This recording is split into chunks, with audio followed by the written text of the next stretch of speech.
I'm Justin with Tab Performance, and today we're going to work with our friends over at Xotic Customs to do an installation of their Taildragger kit on our new 2017 Harley-Davidson Touring.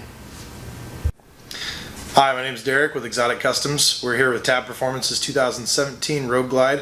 We're going to be installing our Taildragger rear air suspension kit with remote and fast up air tank, and we're going to also be using our brand new upgraded shocks.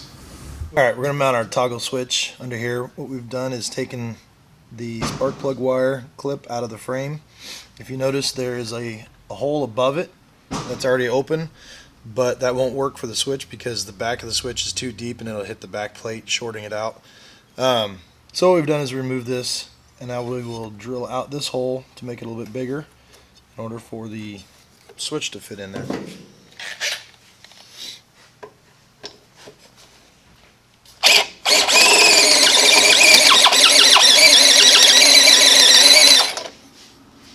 Alright, now we've got our switch, and we usually put a little bit of blue Loctite on there just to make sure nothing comes loose.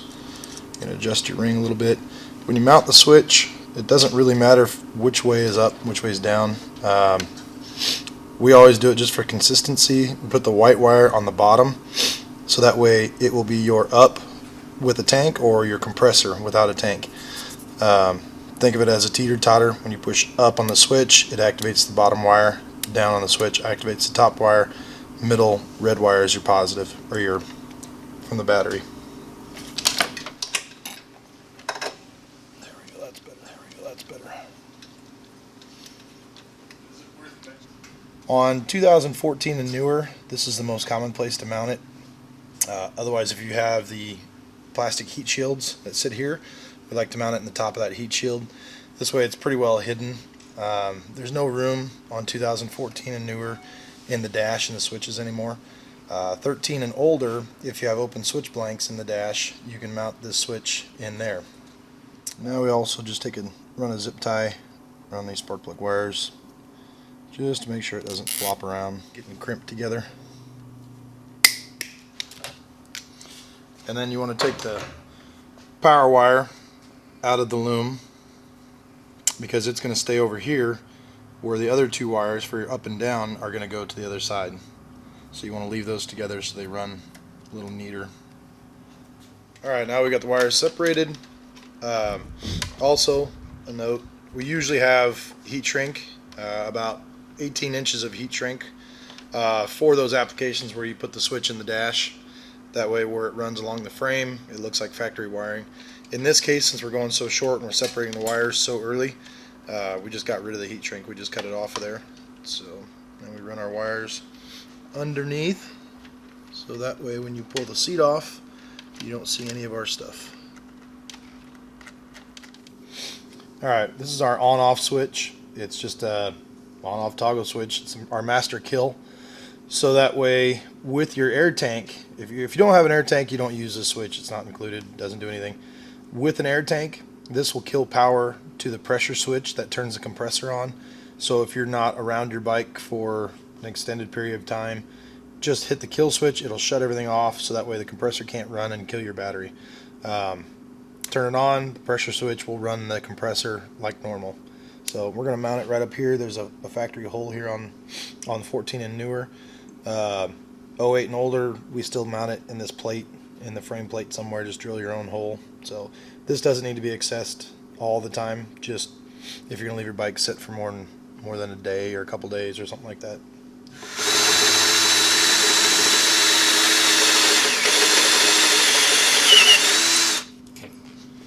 Right, we're going to drill this out to a 1/2 inch hole for the switch to mount.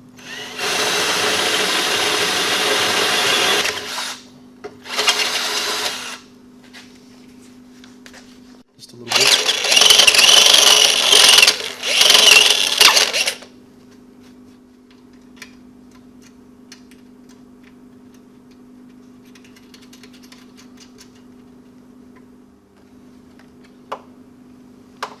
Alright, on the 14 and newer Harleys, they have this bracket here, which if you notice these two drilled and tapped bungs, that is for European emissions. There's also a couple plugs that are snapped into here. We just unsnap them, move them down out of the way. we move our wiring harness, our main wiring harness, back into the channel of the frame back here. Just kind of push it back in there. This is where we're going to mount our compressor. We always cut these off. No harm, no foul. Unless you're in Europe, then it's a different story. But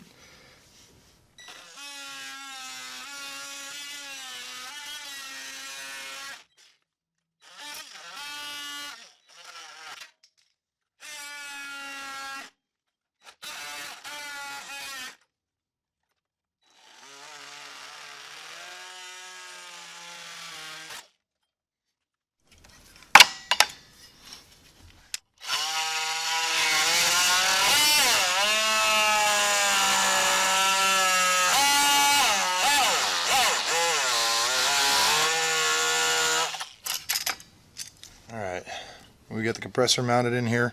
I just took some rubbers, put it on both ends just to make sure it doesn't vibrate too loud on the frame. Now we'll just take a couple zip ties. Here's your factory zip tie. So we'll just do another one right about the same spot. We'll do another one lower down here and it'll be secured. Also on the 2013 and older, there's some gussets underneath the ABS tray that we cut off, and another set of 2 bungs underneath there. That's also for European emissions.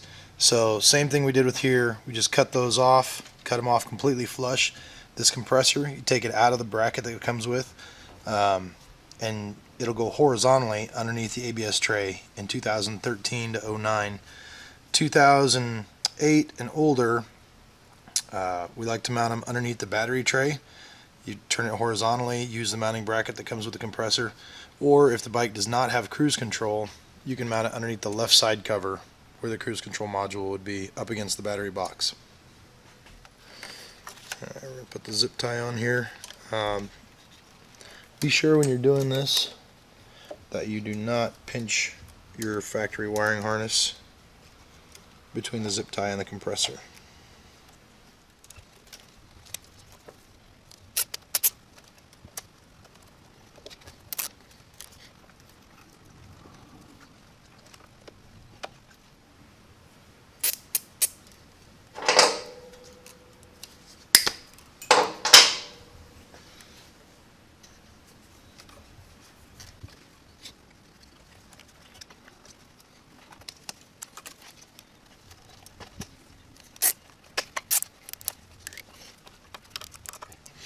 Alright, we're going to mount our dump valve.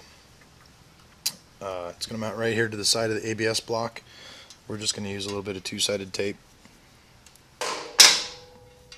Make sure to mount it so the fitting's pointing outwards. This is your filter. It's basically a muffler. It quiets it down, keeps all the debris out of the valve. So that's where the air comes out of when you dump the system. And also with the dump valve, you've got 2 black wires. It doesn't matter which one's positive, which one's negative. Just designate one for one and one for the other. Mount our fill valve.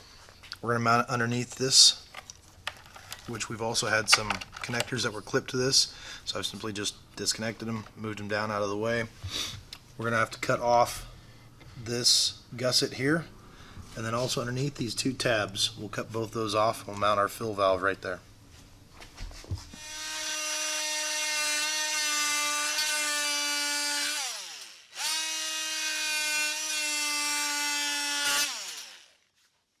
Also these tabs.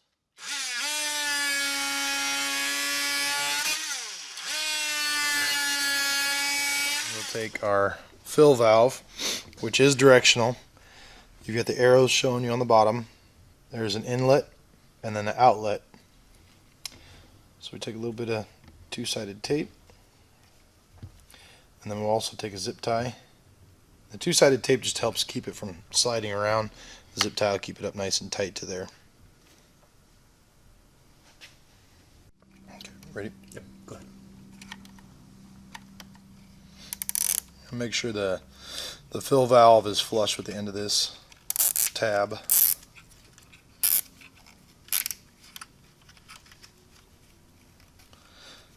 And the reason we cut these gussets off is because if you didn't, that zip tie would just keep sliding out to the end. And we'll do 2 on there.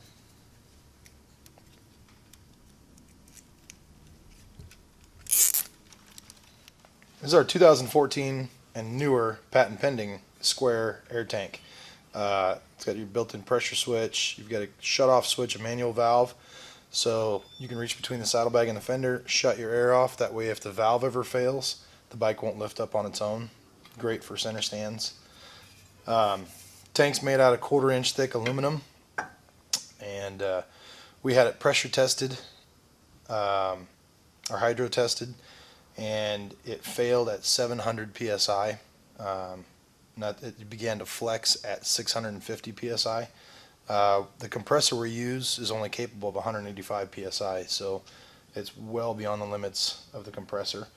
Now this is the same shape on 2014 and newer and 2008 and older. It holds 40 ounces of air.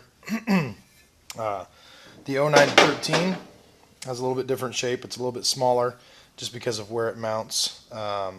You've got your saddlebag rail that comes down. This clamp goes right over top of it, and it's adjustable so it can clamp down tight on it. And this uses the factory saddlebag rail bolt in the top. So on this one, to install this one, we're gonna drill these out to a 5/16 hole. Just ream them out. They're almost there. They're just the metric equivalent.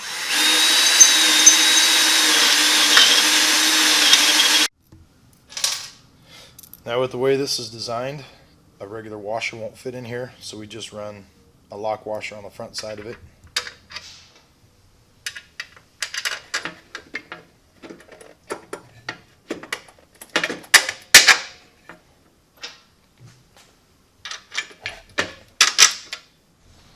To make it easier to get back here to put the hardware on, you can also pull these shields off, or just pull them loose. They don't need to come off. I got 3 1/4 inch nuts back there.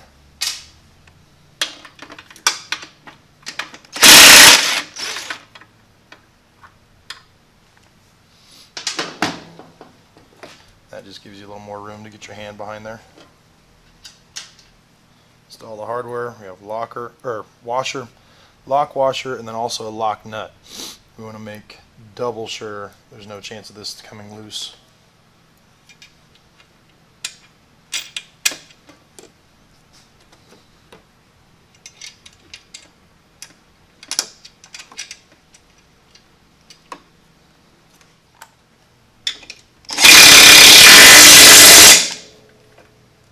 Alright, we'll take the shock off here, give you a better look.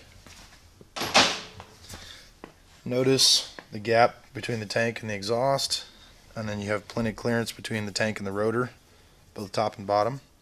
So, and it is as solid as it gets. So unless this frame bends, that gap won't change. Also, we have a shorter model. We call it the V model.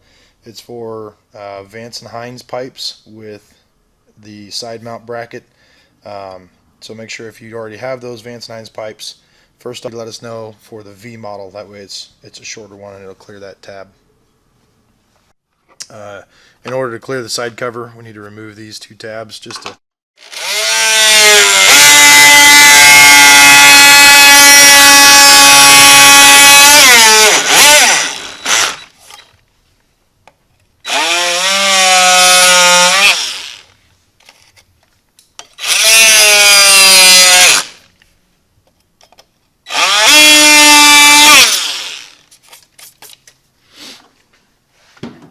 Now your remote box will mount right there.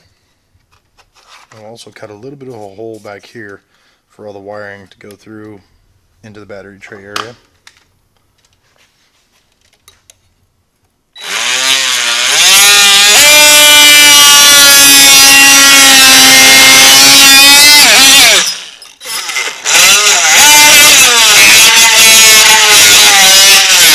And we've got a good access point without kinking or bending any wires.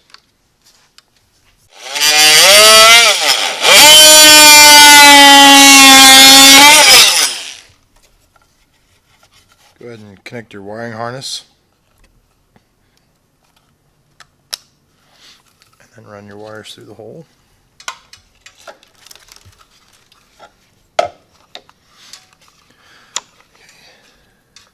Stick it down and you're done. Alright, we've got to get our wires from our remote over to the other side. The yellow and the blue are going to be your dump valve and your fill valve wires. The red and the brown are going to be your positive. Those are going to go to the positive connection on the battery through the fusible link provided in the kit. And then the negative is just going to go to the ground on the battery. So we're going to run these over there, twist them together. We're going to run them underneath all the other wires, just like we did with these switch wires.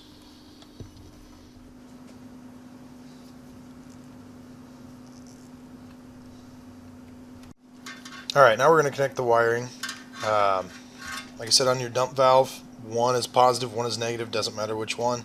So we'll just get the negative up out of the way for right now. And the dump valve, remember on the switch, we put the blue wire on top, which actually when you push down on it, it will activate the top wire. So blue goes to your dump positive. And we've also got our two remote wires here. The yellow on the remote wire is going to the dump valve. So this way, if you push the switch, it throws power through this wire to the dump valve. If you push the button on the remote, it throws power through this to the dump valve. So we solder everything together. There are butt connectors included in the kit, just so you have it if you want it, but we recommend soldering just to make sure you have a perfect connection.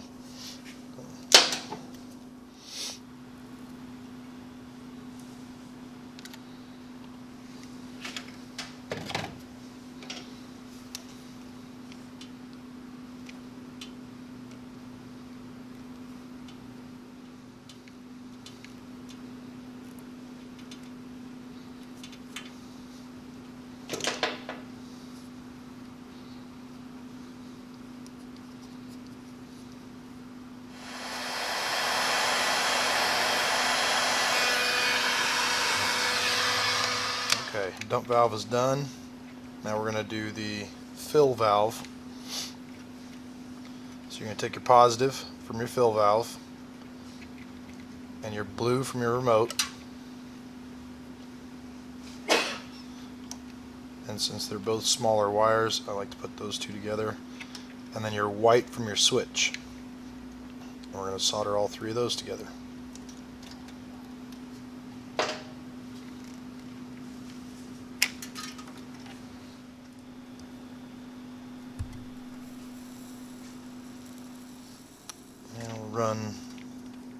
We'll run these grounds up into the battery tray area.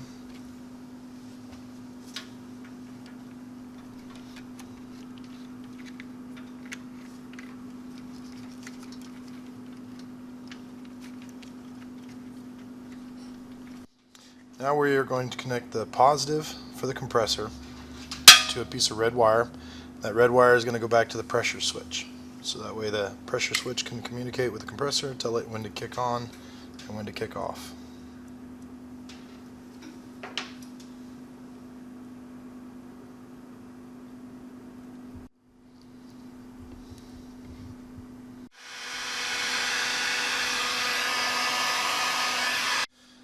Alright, now we're going to run that wire we just soldered together up alongside the fender. There's a fender mount bolt right up here. Make sure you run your wire and air lines on top of that bolt so that way they don't fall down and have any chance of getting into that tire. See, I'm pulling down on it, it's hitting that bolt there so it can't come down. Now we'll solder it to one of these two wires for the pressure switch. Doesn't matter which one.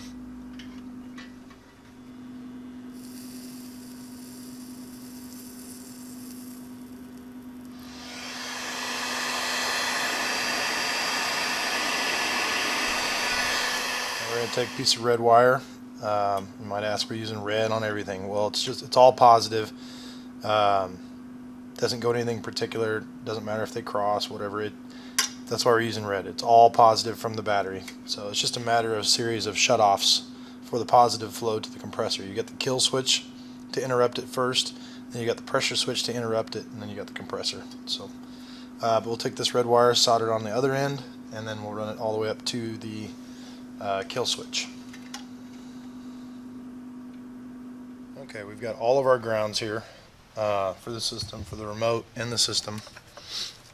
So what we're going to do is we'll just put those all on one terminal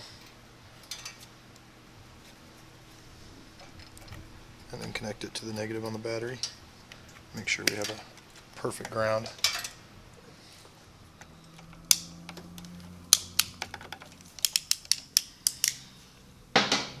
Okay, and that'll just go on the negative on the battery.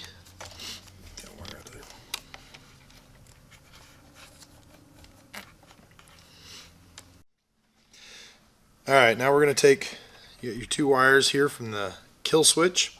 Doesn't matter which one, again, just take one of them and connect it to the red wire that we ran from the pressure switch in the back. Alright, now we've got our fusible link that's provided in the kit. Actually, in our instructions we have two fusible links when you get the instructions for the tank kit also. But if you're doing it all at once, I just put it all on one link and it'll be fine. So what you want to do first is pull the fuse out. That way while you're connecting it, the other end can't short out on anything. Now we're going to take the battery cables off.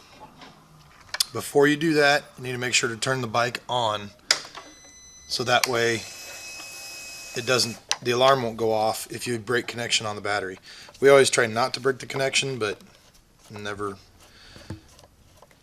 not happens.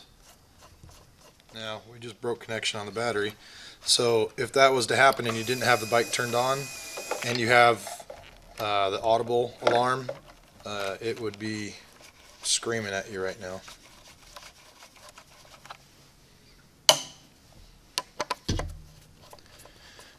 And while we got the bike on, we'll go ahead and just do our negatives also.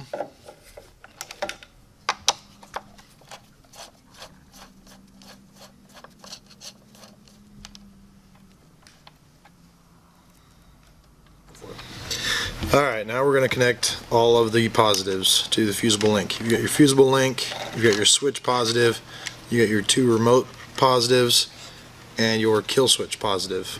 So now we'll just couple all those together.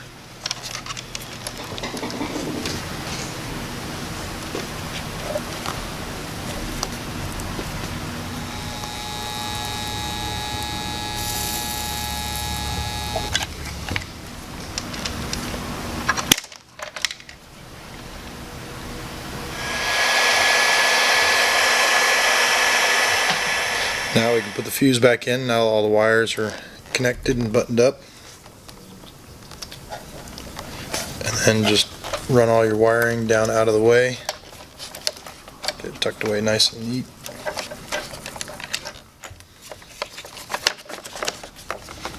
Okay, now on the remote, you're going to plug in your remote wire, or your antenna wire. And they give you a lot of cable. I don't know why. We'll just end up leaving it right under here. Remove the two-sided tape. Doesn't matter if the remote's covered up or the antenna's covered up, it'll still get plenty of signal. So, and then your remote is done. If your remote ever stops working, first thing you want to look at is these three wires on these connectors. Make sure one of those, they're really small wires, just make sure one of them's not broken. Go up under here, you're going to be coming into the ABS area. So same thing, run above that fender mount bolt so it keeps the airline out of the way of the tire.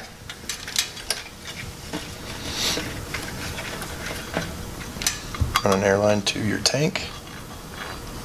Make sure when you connect these, you push it all the way in and then pull back as hard as you can to lock it into place. Okay, we're going to run from the air tank over to our inlet on our fill valve.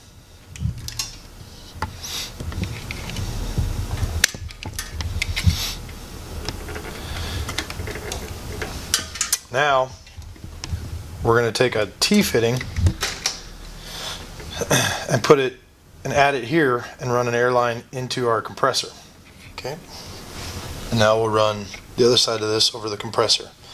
So basically what you're doing is the compressor, the dump valve, and the tank, or the fill valve, excuse me, the compressor, the fill valve, and the tank are all one side of the system. That side is going to hold 145 to 175 psi at all times. Keep that there.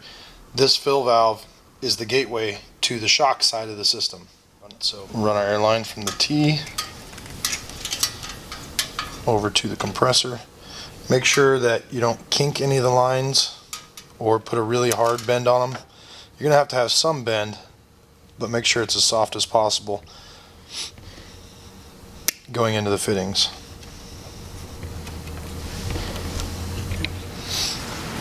Alright, these are our new upgraded shocks. We call them an X model. They don't look any different than the Monroes, but they are. These only have 4 inches of travel instead of 5. They go down to the same height, 9¼ inches, but they only go up to 13 inches instead of the 14 inches of the Monroes. And what this does is it makes sure that this axle nut stays off of the exhaust. And in the older models, it makes sure that this lower mount bolt stays off of the exhaust. So there's a chance with the Monroes that one of these two lower bolts will hit the exhaust fully extended. With these upgraded shocks, there's no chance of that. Also, the internal bag clamp on these have been strengthened with more pressure points. Also, the upper cap, they have capped off the shock inside so that there's no air comes up to this top cap area, so there's no chance of it leaking. Now on the top mount of the shock, you put your bolt in with your washer, your lock washer, and then your bolt. And then you put a washer on the inside. That way this rubber bushing does not mushroom over this stud, preventing a removable backrest from being put on. Also, the fitting on these shocks has been moved to just straight forward instead of angled in, so there is no more right and left shock. They're all universal.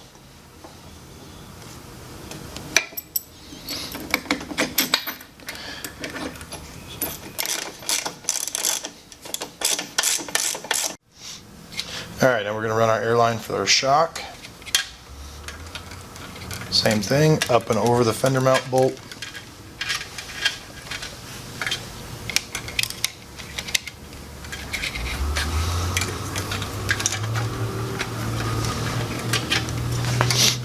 Into our push to connect fitting.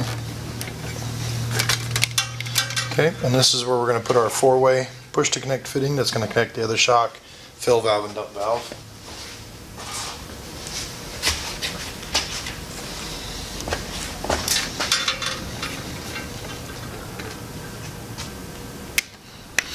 You don't want to run the shock or the airline underneath this bracket back here, because that fender doesn't go down very far, and if you're riding with it all the way low, there's a chance that this airline will fall down beyond the fender, contact the tire, and rub a hole through it. So we usually just go across underneath these tabs.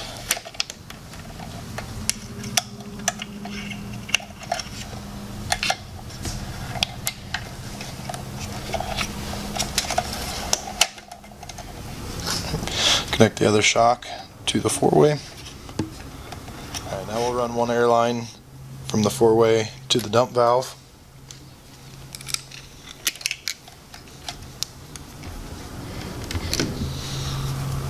Push in, pull back to lock it.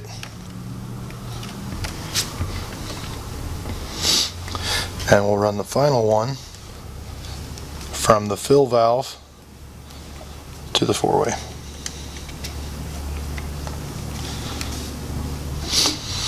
Now we've got all the plumbing and all the wiring done, so now we'll go back in and zip tie all the wires, all the airlines, get everything nice and cleaned up and secured.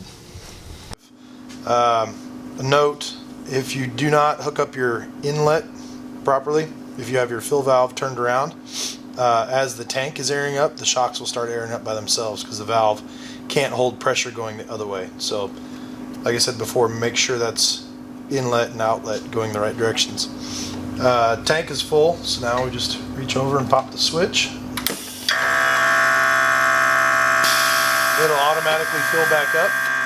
Okay, we talked about the manual valve also. So now say you've got your saddlebag lid open, you reach down in here, flip that sideways.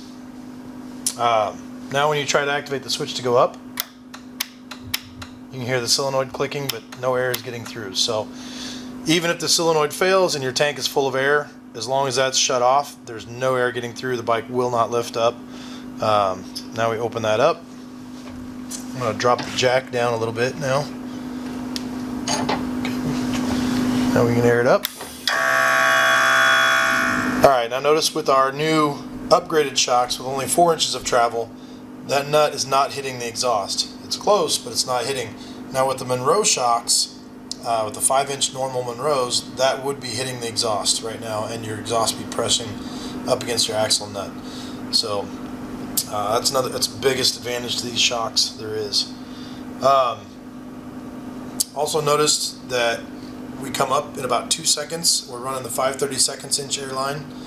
So we've also got 1/4 inch airline available. It only increases your speed by just a little bit, but the lines are much thicker and harder to run. So do a little demo on how fast it comes up now.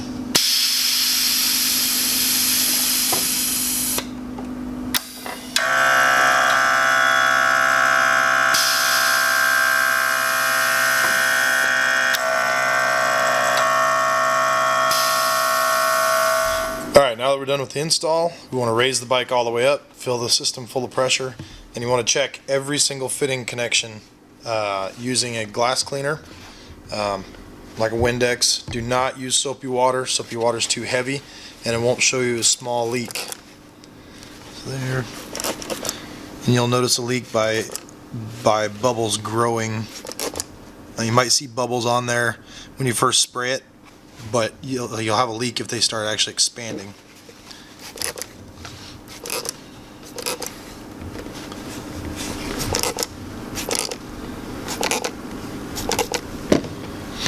Okay. Go ahead. Okay, testing our remote.